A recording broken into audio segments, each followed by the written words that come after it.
Chers compagnons du Coran, bienvenue à toutes et à tous dans ce nouvel épisode de notre série passionnante que j'ai intitulée « Des hommes au service du Coran » dans laquelle nous explorons la vie de ces grands hommes qui ont consacré leur vie à la préservation et à la transmission des mots et des sens du Coran. Ces hommes qui sont nos héros et qui méritent notre entière reconnaissance car si aujourd'hui nous pouvons prendre le Coran, le lire, le comprendre et le mettre en pratique, c'est en grande partie grâce à leurs travaux, à leurs sacrifices qu'Allah soit satisfait d'eux. Avant d'entrer dans le vif du sujet, permettez-moi de vous souhaiter une bonne fête de l'Aïd, un peu en retard. Aïdukum Mubarak, taqabbalallahu minna wa minkum, wa ghafarallahu lana wa lakum. Et j'espère que vous avez passé de bons moments aux familles et que tout s'est bien passé de votre côté. En cette occasion spéciale, cette occasion de l'Aïd, je vous annonce que la plateforme Deviens un compagnon du Coran est accessible à une offre promotionnelle. Donc si vous voulez la découvrir, c'est maintenant. Et sachez que cette offre promotionnelle ne sera plus proposée par la suite. Donc c'est le moment ou jamais. Cliquez sur le lien qui est dans la description afin de découvrir la plateforme. Cette plateforme qui est adressée aux francophones et qui vous permet de comprendre, de méditer et de mettre en pratique le Coran dans votre vie quotidienne. C'est cette plateforme qui vous permet de faire du Coran votre compagnon de vie. Ceci étant dit, on peut commencer le cours d'aujourd'hui avec ce compagnon incroyable que nous allons découvrir. Et si vous vous souvenez, dans les épisodes précédents, nous avons parlé de compagnons qui étaient jeunes, adolescents et qui sont devenus de grands savants. Ils étaient enfants lorsqu'ils ont rencontré le prophète sallallahu alayhi wa sallam et ils sont devenus des montagnes de ilm. Et bien c'est le cas pour ce compagnon que l'on va voir aujourd'hui et qui n'est d'autre que Abdallah ibn Abbas radiyallahu anhuma. Bismillah walhamdulillah wassalatu wassalamu ala rasulillah amma ba'd. Dans les épisodes précédents, nous avons parlé d'enfants, comme je vous l'ai dit, comme Zayd ibn Thabit, Salim Mawla Abi Hudayfa, Abdallah ibn Mas'ud radiyallahu anhum, qui ont été éduqués par le prophète sallallahu alayhi wa sallam et qui sont devenus parmi les plus grands compagnons en termes de science, en termes de courage, en termes de travaux, de travail. Et bien là, on va en voir un compagnon encore plus jeune qui est Abdallah ibn Abbas. Et la première chose que l'on peut dire, c'est que c'est le cousin paternel du prophète sallallahu alayhi wa sallam. Donc il y a déjà un lien naturel entre lui et le prophète sallallahu alayhi wa sallam. Deuxième chose, c'est qu'il a profité des invocations du prophète sallallahu alayhi wa sallam et c'est pour ça qu'il a atteint un niveau aussi élevé, comme on va le voir par la suite. C'est celui qu'on appelle Mufassir al-Tanzil, le maître du tafsir. C'est le plus savant en termes de tafsir parmi les compagnons. Et c'est le fondateur de l'école de la Mecque. Il a eu énormément d'élèves qui sont devenus des grands mufassirin par la suite.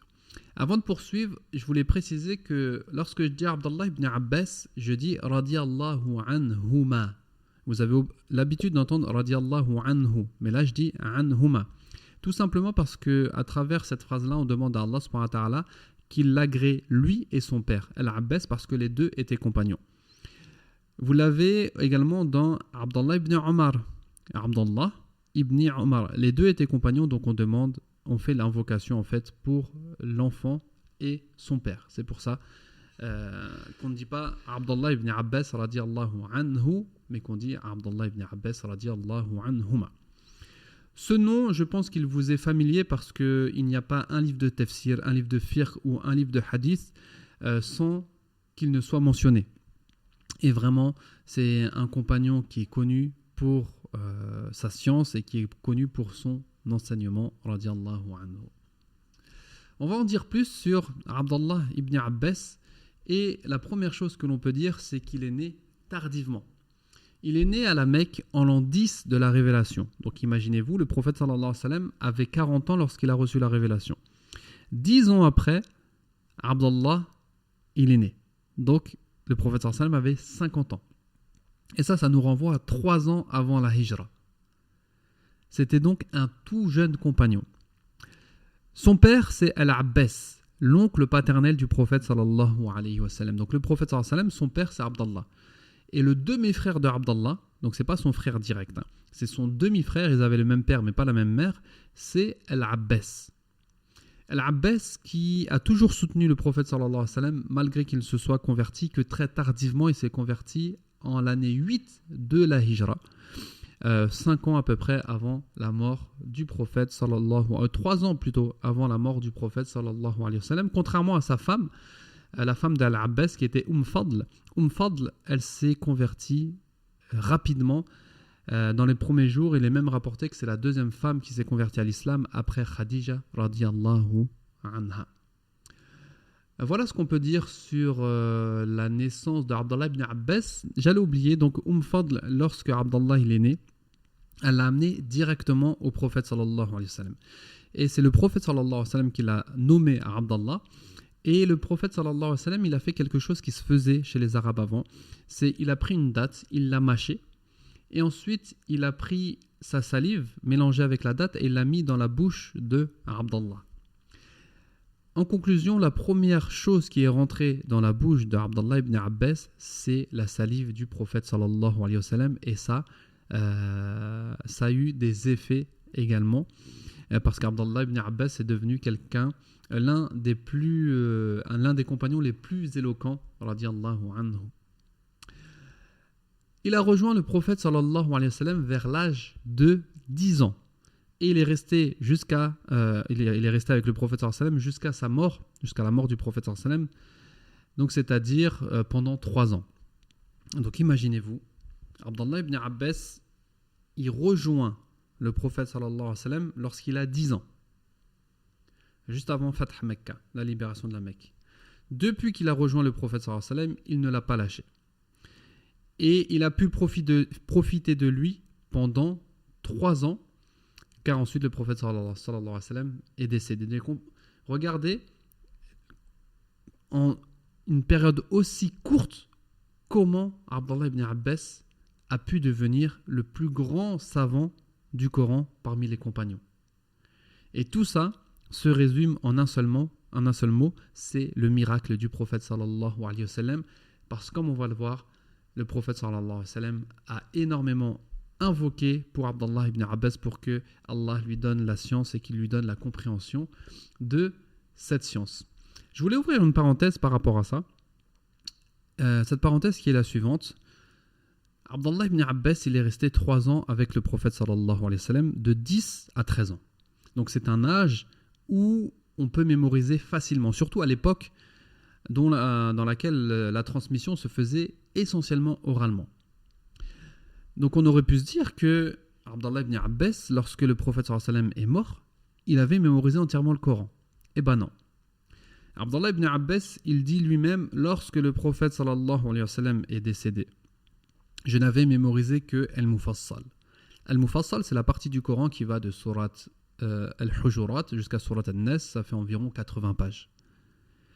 Ceci nous montre bien que la pédagogie du prophète sallallahu alayhi wa sallam dans l'enseignement du Coran n'était pas sur la mémorisation, n'était pas focalisée sur la quantité, n'était pas focalisée sur la mémorisation. Parce que sinon, Abdallah ibn Abbas, il aurait fini la mémorisation du Coran en 3 ans pendant lesquels il était avec le prophète sallallahu alayhi wa sallam.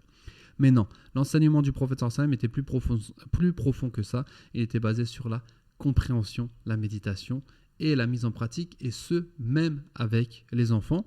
Et pour ceux qui veulent plus de détails sur ça, je vous renvoie sur mon livre, le livre que j'ai écrit qui s'appelle « Apprendre et enseigner le Coran comme le prophète sallallahu alayhi wa sallam » que vous pouvez trouver dans toutes les librairies musulmanes et que vous pouvez trouver également sur Amazon. J'explique toute la pédagogie prophétique et je prends l'exemple de Abdallah ibn Abbas radiyallahu anhuma.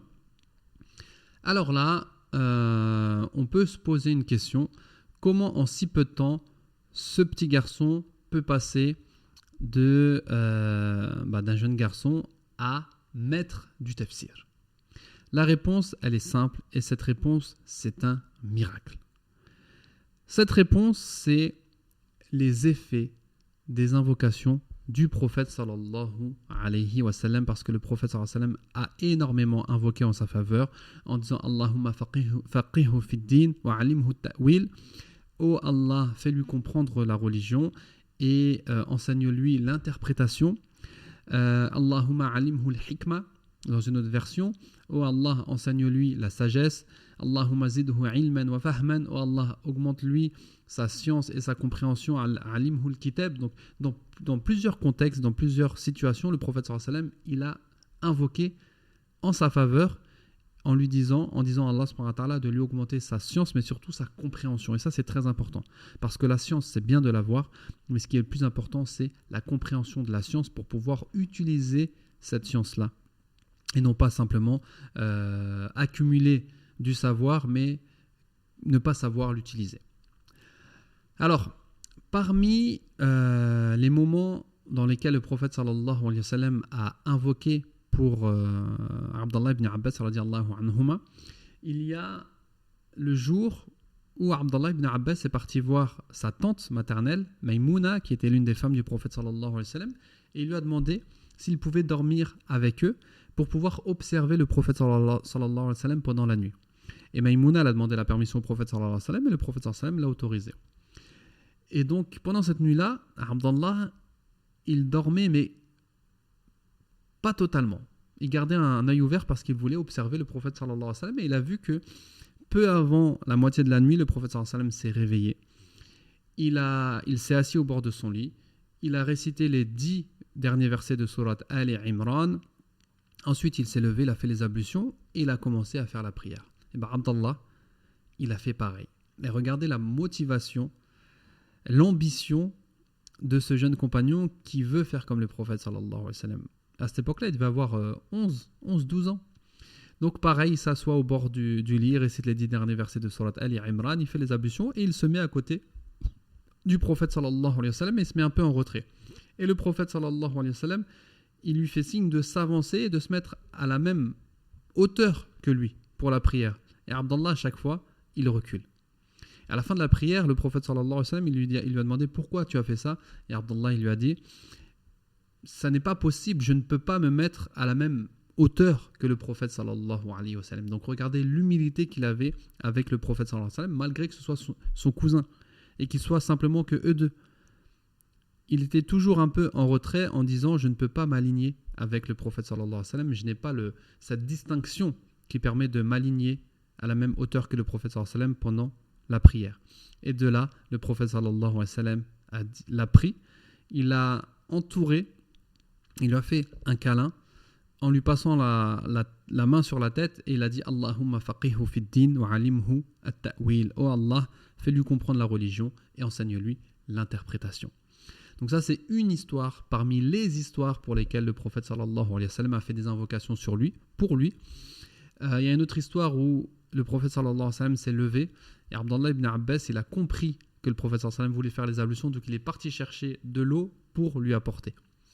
Et de là, le prophète sallallahu alayhi wa sallam a fait une invocation pour lui. Donc tout ça, ça l'a mis dans des prédispositions vraiment incroyables. Donc il a profité de l'invocation du prophète sallallahu alayhi wa sallam et il a profité de 3 ans complets avec le prophète sallallahu alayhi wa sallam. 3 ans d'éducation spirituelle, 3 ans d'éducation religieuse avec le prophète sallallahu alayhi wa sallam pour y fonder les bases, pour avoir de bonnes bases.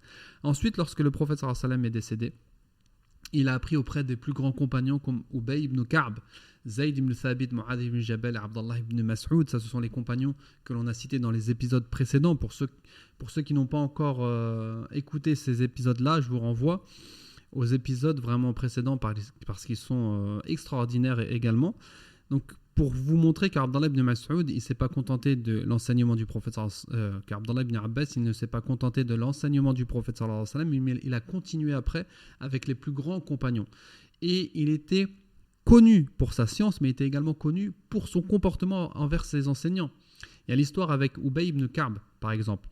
Abdallah ibn Mas'ud, il avait une question à poser à Ubay ibn Ka'b, et il est parti en pleine chaleur, après Salat al-Dhuhr, il est parti. Et vous savez, après Dhuhr, dans les pays arabes en général, quand il fait très très chaud, c'est l'heure de la sieste. Et Abdallah ibn Abbas, il est parti jusqu'à devant la maison de Ubay ibn Ka'b. Et il savait que Ubay ibn Ka'b faisait la sieste, donc il s'est allongé devant sa maison jusqu'à ce qu'il ressente le vent chaud et que le sable chaud se pose sur son visage pour être le premier a posé une question à Ubay ibn Ka'b après sa sieste.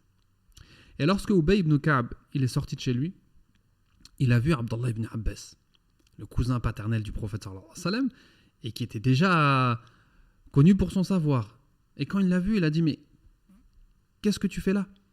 Pourquoi tu n'as pas toqué ?» Abdallah ibn Abbas, il a dit « Je n'ai pas voulu te déranger pendant ta sieste. » Et Ubay, il lui a dit « Qu'est-ce que je peux faire pour toi ?» Et Abdallah, il lui a dit « J'ai une question à te poser. » Et Ubay, il lui a dit « Mais pourquoi tu n'as pas envoyé quelqu'un pour qu'il vienne me chercher ? C'est moi qui me serais déplacé. » Et Abdallah ibn Abbas, il a dit « Non, ça ne se passe pas comme ça. La science, on va vers la science, c'est pas la science qui vient vers nous. » Regardez la compréhension de Abdallah ibn Abbas. On va vers la science, c'est pas la science qui va vers nous. Et ça, c'est un message pour nous, parce qu'aujourd'hui, on essaye d'avoir des facilités dans l'apprentissage de la science, on fait venir des professeurs à la maison, on fait ci, on fait ça, mais ça n'est pas le vrai comportement. Notre professeur, notre enseignant, on doit le respecter, on doit le mettre au-dessus. Et regardez Abdallah ibn Abbas radiyallahu anhuma, qui était un compagnon connu pour sa science, connu pour son savoir dans le tafsir, qui avait un comportement incroyable. Il se déplaçait pour une seule question. Il s'allongeait devant la porte de son professeur alors qu'il faisait une chaleur extrême pour une seule question, en disant la science, on va la chercher, la science, elle ne vient pas vers nous. Donc ça, c'est pour vous montrer le comportement d'Abdallah ibn Abbas envers ses professeurs, envers Zayd ibn Thabit. Également, il est rapporté que Abdallah ibn Abbas, il a vu Zayd ibn Thabit en train de marcher sur une monture et il voulait s'arrêter. Et donc, Abdallah ibn Abbas, il a pris la monture, il l'a arrêté et il l'a fait descendre pour que Zayd ibn Thabit puisse descendre de sa monture. Et Zayd ibn Thabit, il lui a dit « Mais pourquoi tu as fait ça ?» Abdallah, il lui a dit « C'est comme ça qu'il nous a été enseigné de nous comporter envers nos savants. » Regardez. Personne ne lui a rien demandé. Il a dit « C'est comme ça qu'on m'a enseigné de me comporter avec nos savants. » Et Zayd ibn Thabit, il est descendu de sa monture, il lui a dit « Donne-moi ta main. » Et ensuite, il l'a embrassé. Et Abdallah ibn Abbas, il lui a dit « Mais pourquoi tu fais ça ?» Il a dit, c'est comme ça qu'il m'a été enseigné de faire avec les gens de la famille du prophète sallallahu alayhi wa sallam. Donc regardez ce respect mutuel qu'il y avait entre les compagnons et ces grands savants. Comme je vous ai dit, le prophète sallallahu alayhi wa sallam, il a fait des invocations pour que Abdallah devienne un grand compagnon, qu'il ait beaucoup de science, mais surtout qu'il ait la compréhension de la science. Et ça, c'est très, très important parce qu'il y a beaucoup de gens, par exemple, qui mémorisent le Coran, mais qui ne comprennent pas ce qu'ils mémorisent. Il y a beaucoup de gens qui mémorisent le hadith, mais qui ne comprennent pas ce qu'ils mémorisent. Qui mémorisent des questions dans le fiqh, mais qui ne comprennent pas ce qu'ils mémorisent. Et Abdallah ibn Abbas, lui, il était connu pour comprendre ce qu'il apprenait. Et c'est pour ça que Omar, radiyallahu anhu, après la mort de Abu Bakr, après la mort du prophète sallallahu alayhi wa sallam, il le ramenait dans ce qu'on appelle Majlis al-Shura, comme on va dire l'Assemblée nationale. Il l'amenait alors qu'il avait moins de 20 ans. Abdallah ibn Abbas avait moins de 20 ans. Et Omar, il le ramenait. Et les compagnons un peu plus âgés, donc avaient 60-70 ans, ils ont dit à Omar, pourquoi tu le ramènes lui ? C'est un enfant, il n'a même pas 20 ans. C'est comme si nous, on ramenait nos enfants. Et Omar a dit, non, vous n'avez pas compris. Et il leur a prouvé que Abdallah ibn Abbas, c'était quelqu'un. Il leur a dit, qu'est-ce que vous connaissez sur la sourate An-Nasr ? إِذَا جَاءَ نَصْرُ اللَّهِ وَالْفَتْحُ وَرَأَيْتَ النَّاسَ يَدْخُلُونَ فِي دِينِ اللَّهِ أَفْوَاجًا jusqu'à la fin de la sourate. Les compagnons, ils ont dit, ce qu'on comprend, c'est qu'Allah subhanahu wa ta'ala, il ordonne au prophète sallallahu alayhi wa sallam de faire l'istighfar, de célébrer la gloire et la louange à Allah subhanahu wa ta'ala quand il verra les gens entrer en foule dans la religion. Et Omar, il a interrogé plusieurs compagnons qui ont répondu la même chose. Ensuite, il s'est retourné vers Ibn Abbas, il a dit, et toi, qu'est-ce que tu connais sur cette sourate-là ? Et Abdallah ibn Abbas, il a dit, Allah a informé son messager du moment de sa mort. En d'autres termes, c'est le présage de ton décès. Prépare-toi à mourir et par cela donc exalte la louange d'Allah et implore son pardon. Donc regardez, alors que les autres compagnons sont restés au niveau apparent du texte, Abdallah ibn Abbas, il a compris le texte et il a compris que cette sourate-là parlait du décès du prophète sallallahu alayhi wa sallam et qu'elle informait le prophète sallallahu alayhi wa sallam de son décès qui allait être proche. Et Omar, il a fini en disant: c'est ça que je comprends de cette sourate-là. Donc pour vous montrer que cet enfant-là, celui que vous considérez comme un enfant, il comprend mieux le Coran que vous. Donc Omar, il le prenait toujours avec lui, que ce soit dans Majlis al-Shura, quand il fallait résoudre des questions de jurisprudence, quand il y avait des événements importants. Omar ibn al-Khattab, il prenait toujours Abdallah ibn Abbas avec lui. Et quand il y avait un problème, il lui disait « Rus Rawas ». Rus Rawas, c'est-à-dire cherche aux profondeurs aux chercheurs, on va dire. Un Rawas, c'est celui vraiment qui cherche dans les profondeurs. Il disait, quand il y a un problème, cherche dans les textes, il y a Rawas. Il y a énormément d'événements, de situations qui nous parlent de la compréhension et de la sagesse de Abdallah ibn Abbas radiyallahu anhuma. Il y a un exemple que je veux vous mentionner parce que ça montre vraiment cette capacité, ça montre l'importance de comprendre ce que l'on mémorise. Il y a une situation avec Ali. Donc Ali était le calife et il y a une femme qui a été accusée d'adultère parce que elle a mis au monde un enfant après 6 mois de grossesse. Et cet enfant a vécu. Et à l'époque, on pensait que un enfant pouvait survivre qu'au bout de 7 mois. Et comme cette femme-là, elle s'est mariée il y a 6 mois, en fait, elle s'est mariée il y a 6 mois, elle est tombée enceinte directement, et ils se sont dit, donc là, il y a un enfant qui est né, et cet enfant, donc il a que 6, donc s'il vit, c'est qu'il a 7 mois. Donc il y a eu 1 mois entre le rapport qui a donné naissance à cet enfant et le mariage. Et donc, elle a été accusée d'adultère. Et ils allaient appliquer la sentence sur cette femme-là jusqu'à ce que on se concerte avec Abdallah ibn Abbas. Et Abdallah ibn Abbas, il leur a prouvé que non. Écoutez ce que je vais vous dire.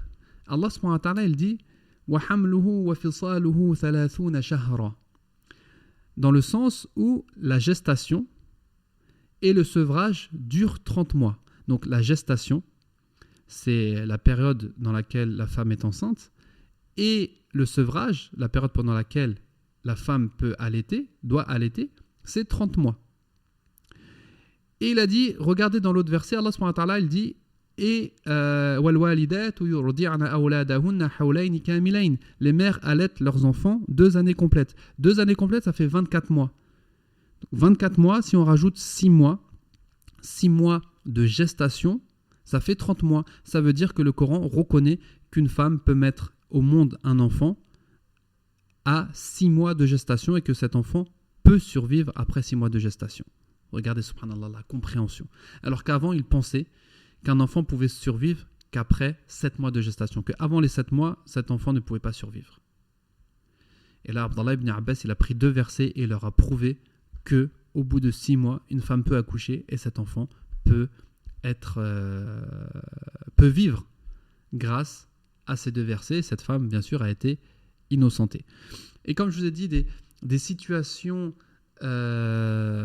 identiques, il y en a énormément. Il y a la situation qui est connue, mais qui est trop longue pour être expliquée là, avec les Khawarij, ceux qui ont voulu combattre Ali ibn Abi Talib. Abdallah ibn Abbas, il est venu et leur a expliqué avec le Coran les fautes sur lesquelles ils étaient. Il y a plus de 20 000 Khawarij qui sont revenus et qui ont soutenu Ali.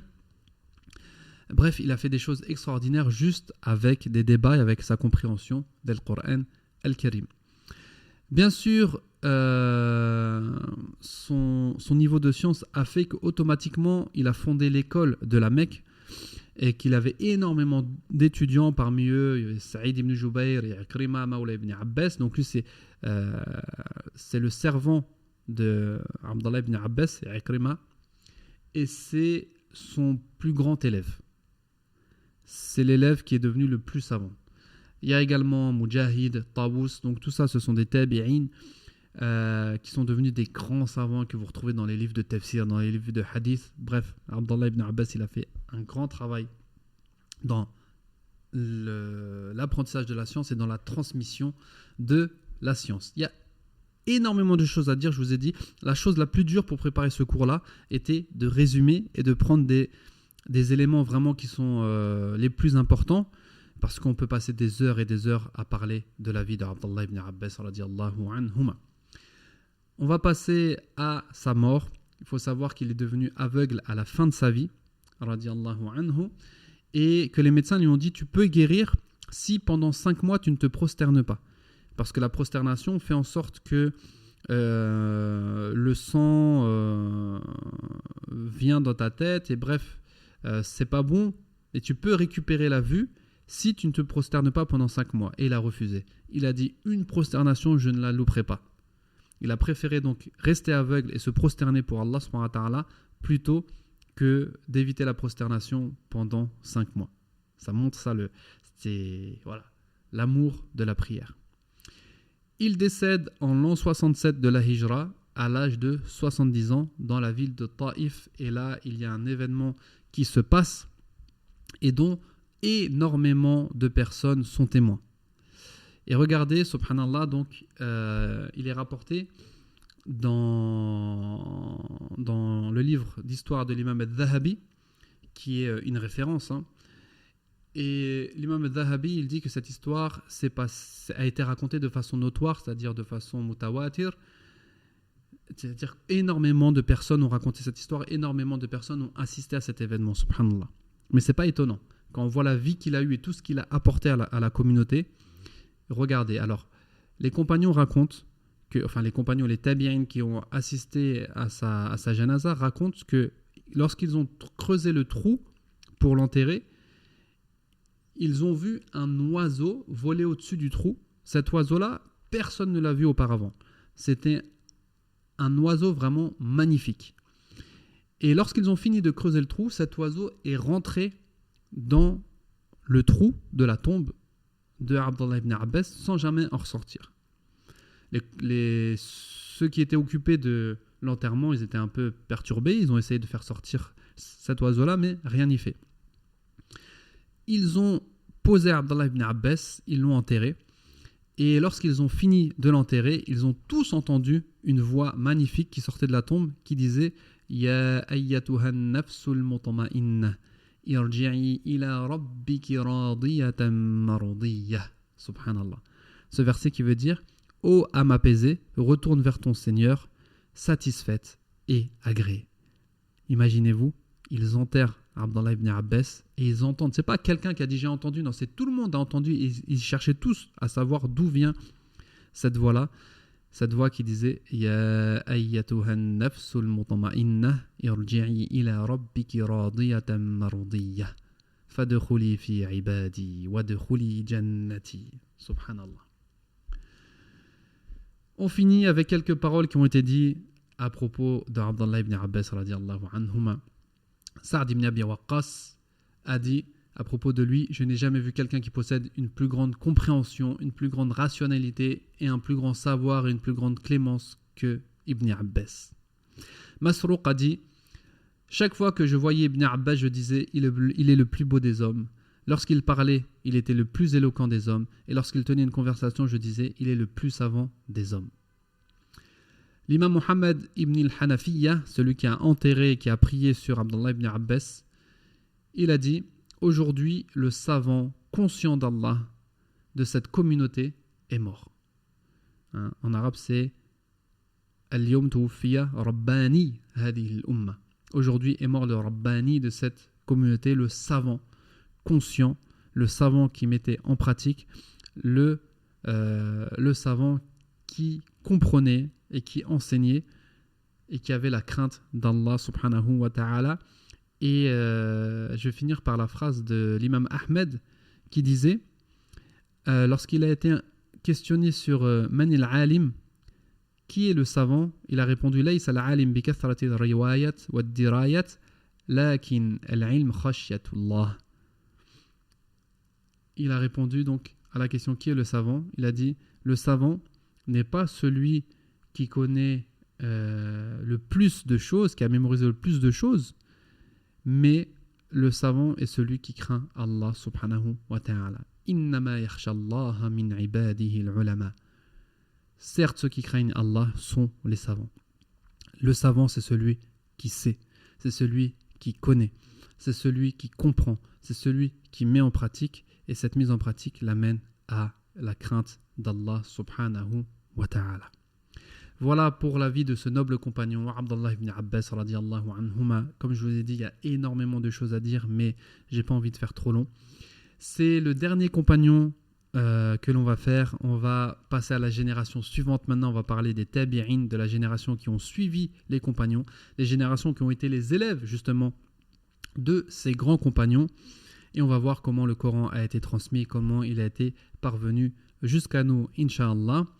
Je vous rappelle, en ce qui concerne la plateforme Deviens un compagnon du Coran, cette plateforme adressée aux francophones, sur laquelle vous pouvez comprendre, méditer et mettre en application Al-Qur'an Al-Karim, est disponible à un prix promotionnel pendant quelques jours. Ce prix ne sera plus proposé par la suite, donc c'est maintenant qu'il faut nous rejoindre, Inch'Allah. C'est les vacances, vous allez avoir plus de temps, consacrer un peu de temps pour Al-Qur'an Al-Karim. Je vous attends de l'autre côté. Vous pouvez découvrir tout ça en cliquant sur le lien qu'il y a dans la description. Wallahu ta'ala a'la wa a'lam. Subhanakallahumma wa bihamdik. Ashhadu an la ilaha illa ant. Astaghfiruka wa atubu ilayk. Barakallahu fikum. Wassalamu alaykum wa rahmatullahi wa barakatuh.